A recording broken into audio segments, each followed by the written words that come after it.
Bueno, y hablando de cosas bellas, yo recuerdo hace un montón de años hubo una película de Hollywood muy famosa que era Una habitación con vistas. ¿Sí? Bueno, pues ahora vamos a disfrutar, atención, aunque parezca mentira, de un cementerio muy especial con vistas. Disfrutando de las vistas de ese cementerio, una frase la verdad es que complicada. Extraña, sí. Extraña, está Pilar. Pilar, cuando quieras, ¿dónde estás?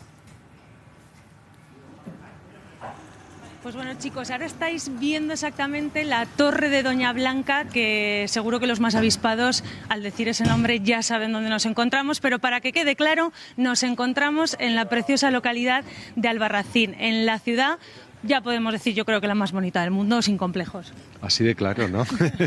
Y claro, una ciudad bonita lo que tenía que tener también bonito es el cementerio. Solo entrar aquí, este paseillo, ya nos regala esta imagen espectacular con esta Torre de Doña Blanca presidiendo este cementerio, esta parte antigua de tumbas en tierra, que desde luego son una preciosidad, Antonio.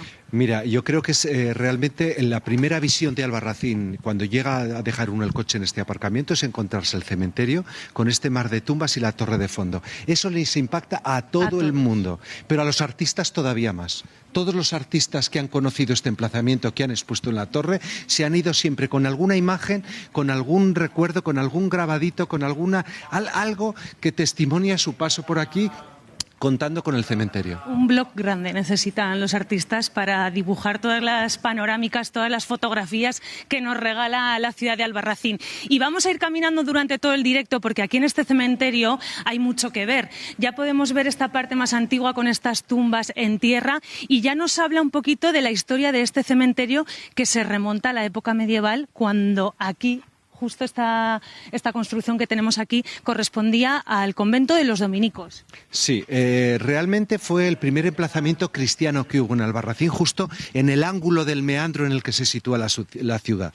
Bueno, pues en esta iglesia católica lo pasaron después uno de los obispos a una congregación dominica, de manera que todos estos muros que tenemos a un lado y a otro son restos de ese primitivo convento de dominicos. Y digo eso porque los conventos allá donde están siempre marcan un estar diferente, siempre están en lugares muy especiales que sintonizan un poco con la espiritualidad. Y eso ocurre en Albarracín. Especial también es, perdona que te corta Antonio, esta imagen que tenemos aquí, estos enterramientos jalonados que desde luego son de singular belleza también. Así de claro, mira, este escalonamiento se acomoda un poco a la topografía irregular donde está el cementerio y donde estuvo el convento, de manera que este escalonamiento nos va dejando ver algo que caracteriza siempre el cementerio, que es precisamente la hoz del río Guadalaviar, el cañón del río Guadalaviar que preside el abrazo que le da a todo el emplazamiento de este recinto sagrado. Y hasta aquí estamos dando también,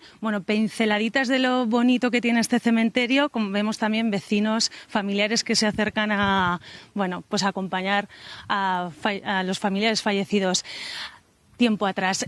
Lo prometido es deuda. ¿Por qué es bonito este cementerio? Pues fíjense, quiero que disfruten de esta imagen porque yo creo que descansar aquí solo es para los privilegiados. Un cementerio con vistas, y no con cualquier vista, es una vista francamente impactante, como decía, en el cañón del río y rodeado por la muralla. Ese conjunto dormido en la ladera con estas tonalidades al caer la tarde no puede ser más impresionante. Es Albarracín. Es Albarracín. Y un detalle más, porque todavía tenemos esa Torre de Doña Blanca, que quiero que me cuentes por qué la conocemos como Torre de Doña Blanca. Cuenta la leyenda, Antonio, y continúa tú, por favor. Cuenta la leyenda que una princesa aragonesa, camino del destierro, recayó en Albarracín. Entonces, una vez que cae en Albarracín, se enamora de Albarracín y acostumbró a hacer, en el tiempo que estuvo en esta ciudad, pues un paseo que precisamente finalizaba en este cementerio, en lo que era la Torre Blanca, ¿vale? Desde su emplazamiento donde vivía hasta la Torre Blanca sistemáticamente. Llegó la hora de salir porque el plazo se acotaba.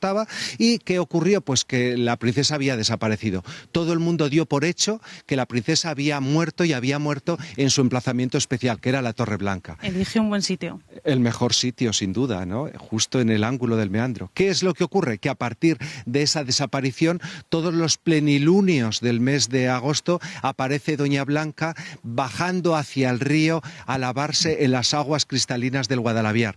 Eso se repite todos los años y hace que algunos de los habitantes y sobre todo los campamentos de niños juveniles e infantiles pues vayan buscando el fantasma de Doña Blanca que baja hacia el río. Que no es otra cosa para los más profanos que la sombra de esta imponente torre, con esa sombra que refleja la luna llena sobre el río Guadalaviar. Bueno, sobran las palabras, yo creo, vistas privilegiadas para pasar, lo que hemos dicho, la eternidad. Muchísimas gracias, la verdad, un cementerio, y parece mentira decir esto, precioso, sí, y sobre todo una historia muy, pero que muy bonita.